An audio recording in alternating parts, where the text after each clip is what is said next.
superhero movies. Like we noticed before, some of them can be pretty bad and really atrocious. I haven't done one that's an awesome movie yet, and I want to do it with this one. To start it out with this one. Since this is review number 35, I want to start out with a movie that's probably one of my favorite movies of this year. And it's one of my favorite superheroes of all time. So, I thought, why not start it with this one? So I'm kind of excited to talk about this. That is 2017's Spider-Man Homecoming. And it is the third reboot. If someone says second one, well, this is the third appearance for a reboot, that. It is the second reboot, but third different series for it. There we go. That's better. But he's also now in the Marvel Cinematic Universe. It kind of makes it worth it for sure.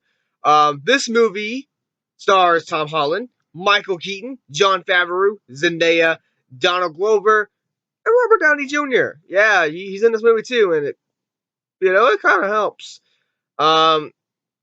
It's about Peter Parker. He's trying to balance his life from high school into the real world and everything, and getting an appearance for being Spider-Man and everything for the first time. And he's just trying to learn everything. And, he's got Iron Man, as Robert Downey Jr., trying to tell him, don't do this because, you're not ready for this yet and everything. And we kind of can relate to that. And he likes this girl at school, and he's just got a lot of stuff going on. While Michael Keaton is doing something, I'm not going to say it yet, and not going to say it all the way, but he is the Vulture. And he's that mechanic Vulture, and it kind of makes sense to what he's doing in the movie with it. And just crazy shit goes down, I guess. Now, when I first heard about this next reboot that they were going to do, I was going, okay, I'm going to give this one a chance. Because we know the last reboot, the Amazing Spider-Man movies, they're not terrible, they're just average. They're disappointing. And I saw the Amazing Spider-Man in theaters, and I was like, oh, okay, it's there, I feel like I was worried with this one, and I saw the trailer, and I was like, okay, we'll see what happens here. I was pumped with it, so maybe something could work with this movie. This movie was awesome. And what really worked with the movie to me was Tom Holland being Peter Parker and Spider-Man. He was great for that. He was perfect for that role. He plays them really well. He fleshed out with this character really well. You can relate to this character. And that's what I like about Spider-Man, because you can relate to him in the real world. I mean, most people are like, I can relate to Spider-Man because that's basically almost like us. So that's what I love about his character, and he was great in that role. He was perfect. I mean, he did a great job.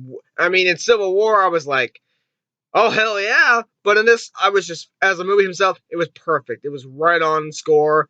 It was awesome. Michael Keaton, that plays Adrian and the Vulture. That's the guy's name, I guess. Yeah, that's the guy's name.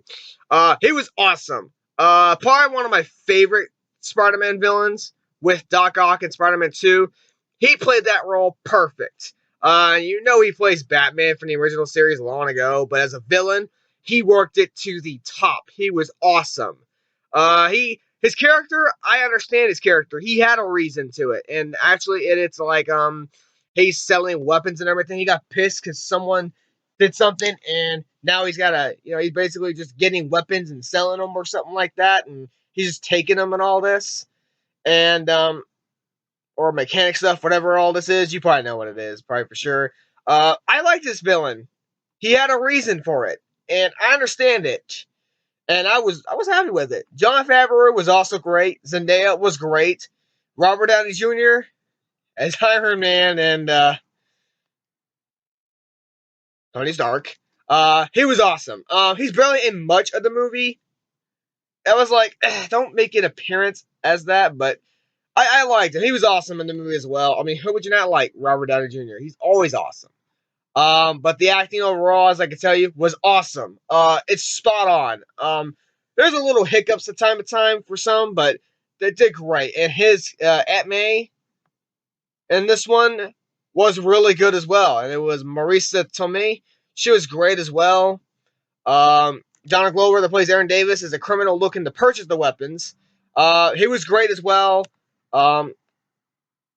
Chris Evans had a cameo in the movie. He was awesome. Not in it for much, but he was awesome in it. Um, I just liked the acting a lot. The dialogue. This is where I was really worried because the dialogue. They were in a movie and I was like, some of the stuff didn't land and everything, but I was worried because this is the dialogue. That's the thing I was kind of worried the most. They did great. They did so great. The lines that they said in the movie, they took it serious. They did perfect with the dialogue. It was spot on great. Um, the overall plot to the movie was great as well. What I liked about this, they didn't do the stupid origin story of, oh, he got superpowers. Oh, this is what this happened. Oh, uh, Uncle Ben had this problem, or this problem, and then this problem. We already know it. I mean, the original Spider-Man trilogy already did it enough. And the Amazing Spider-Man 1 and 2, they tried to do that, and I was like, that was kind of the problem with the movies. But this one, they just stuck it to a continuation from Civil War, and it was great. I was so happy with it. I was like, finally, we don't have to worry about that. The tones were really good. They set them up really good. There's points where, there's some humor, and then there's some serious. Some humor and then some serious. They worked the tones really good in this one. And that's the most surprising thing with this movie, probably, was tones. And the humor. The humor was great as well. He's got a friend that was like, oh my god, you're Spider-Man, or all this other stuff and everything. It was great. The humor was damn good. That was also the most surprising thing in this movie. It really sold it with the movie. I was like, good job, guys. You're really doing a great job with this. His suit. I love his suit. But when he was trying to do something in the movie later on, that I'm not really going to say it, just in case, but he goes to a farther part of the city, and I guess he does something with his suit, and it kind of felt like that Iron Man vibe. I was like, okay, that really doesn't work as much. It's not a big flaw. It's just a little flaw. I was like, okay, this kind of feels weird. It was kind of humorous though to what they were doing. It was pretty good, but it kind of felt weird at first, and then when it kept going to what his suit was doing, I was like, okay, you know what, that was pretty humorous. His character is very humorous, and people like that for his character. He's funny and fights at the same time, and being serious, and that's what we like about it. He could balance those tones perfect, and he did great with that. You know, many people may differ with this movie, but I thought they balanced it really well. They balanced the movie really good. Like, they knew what they were doing. They were like, okay, we have this, right? We need to make it damn good. We have to make it not like the original, but make it close to comic material. And I think that's what they were doing. They did it really well. I mean, for goodness sakes, this is director John Watts, who did, he did Clown. Well, I will review that. Trust me, I will. That's an interesting movie to talk about, I guess. And another one I didn't know he did do was Cop Car. And as I'm seeing with it, it got damn good reviews. Clown also got some decent reviews, but I thought I was like, I don't know about that. But back to this movie. One of the small problems I had with it, it didn't take me down as much. Sony's product placement. It was kind of bad in Amazing Spider-Man 1 and 2. But with this one, I was like, okay, it's not barely there, but they were still trying to do some product placement. And you kind of notice it. You're like, oh, okay. You know, it's not a big flaw. It doesn't drop the grade, but it just felt like I just don't know why they would be doing this. I don't know why they would just. Sony doesn't own the whole thing. Marvel owns it too. But Sony kind of does it too, and they're like, well, you know what we're going to do? It's like, yeah, we kind of know what you're going to do already. Just do it and get it done. And it took me down. I was just like, all right, this movie's awesome. I don't want it to bring me down. So I'm just going to let it do its thing and keep going. The girl that he likes and everything, I like that plot too. Especially something else that happens. I'm not going to say it. But during the movie, he's shocked about something. And I was like, holy shit, I actually didn't expect that at all. I know I didn't. So I was like, okay. Let's talk about the action scenes. They're great. They're humorous with it too. They worked it perfect. I was enjoying a lot of the action scenes. There's moments to where he's just like struggling, feel like he can't be that type of superhero. He's trying his ass off, and it was great. There's a good amount of action scenes, and they did it really well. I was like, all right, yeah, right on, guys, good job. That's awesome. It's not like Spider-Man 2 with the train scene. That's awesome, by the way. It's right around there because they really sold the action scenes with gold. Even the final act to what they were doing. I'll talk about that though, without spoiling it. But they did it really well too. Like it felt odd at first, but it was really good. It was like, okay, fine. They did what they were trying to do. Um, and then we got the you seen the trailer, the ship scene. That was crazy. I wouldn't expect that to happen. And he's like, you already know from the trailer, I guess. But he's like, oh, why'd you do this? It's like, I could do this. Like, if you nothing about the suit, and you shouldn't have it. I was like, damn, that is cold.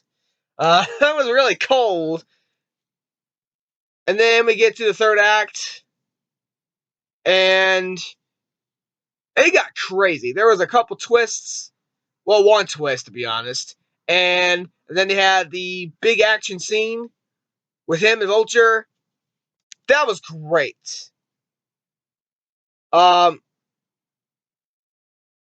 It was so crazy. I was like, okay, it started off in a weird spot, and then at the end, I was like, all right, that was great. They're setting up stuff, I guess, but they don't do it horribly at all.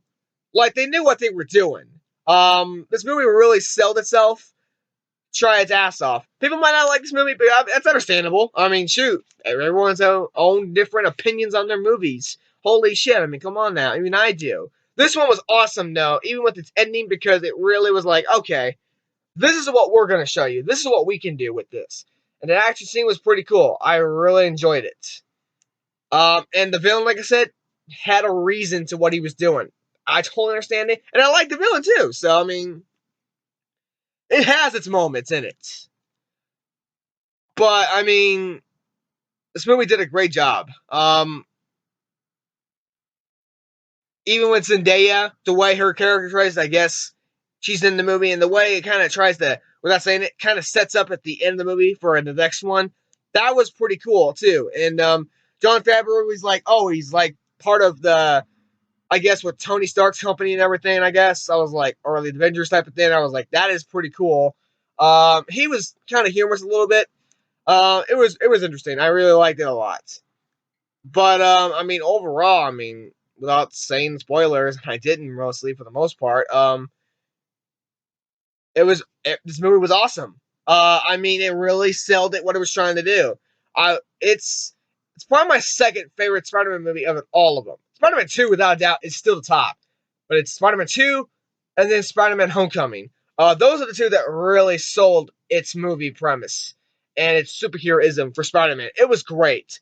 Right on, perfect, great. The acting was awesome. The dialogue did really good and great. I was surprised on that myself. Um, the fleshing out the characters were great. I mean, they did it with almost every character. Even like some of the character traits they switched, I was like, yeah, I expected that to happen. I didn't mention that, but it was like, yeah, it's not much to talk about. But I was fine with it, to be honest. And then we have the action scenes that were great. The twist they did was also great. I mean, if you talk about like the CGI stuff, the action scenes, all that, they were great. And setting up the character of the villain of Michael Keaton as Adrian the Vulture, they did great on that too. And Tom Holland was perfect. He was fleshed out the most, and I related to his character like always for Peter Parker and Spider-Man. It was awesome. I enjoyed almost every second of this movie. This movie did not let me down whatsoever. This was my most anticipated movie of the year, and it might be one of my favorites of the year, actually. So, hell yeah, for this movie to really set up to the high and hit it up above the bar. Good job, guys. Oh my god, they did great. I mean, there's not much more to say, but I was just like, I'm ready for a sequel. I mean, I'm ready for it. I mean, the elements that they did with this, with his high school life, the Vulture stuff and everything, the elements they did with everything, like, I'm ready for its sequel to how they pull it out. So, I'm ready for it. Spider-Man: Homecoming, you get it, A plus. I love this movie, and they did it so well. I was kind of worried because, yeah, you know how Sony is with it, but you know it didn't. I loved it. Even with some of the small nitpicks and small flaws, didn't let me down at all. Still, this is a great, awesome movie. People may differ from it, but you want to try and give it a chance, I would, by a long shot. So that is the review for Spider-Man: Homecoming. And until next time, peace out.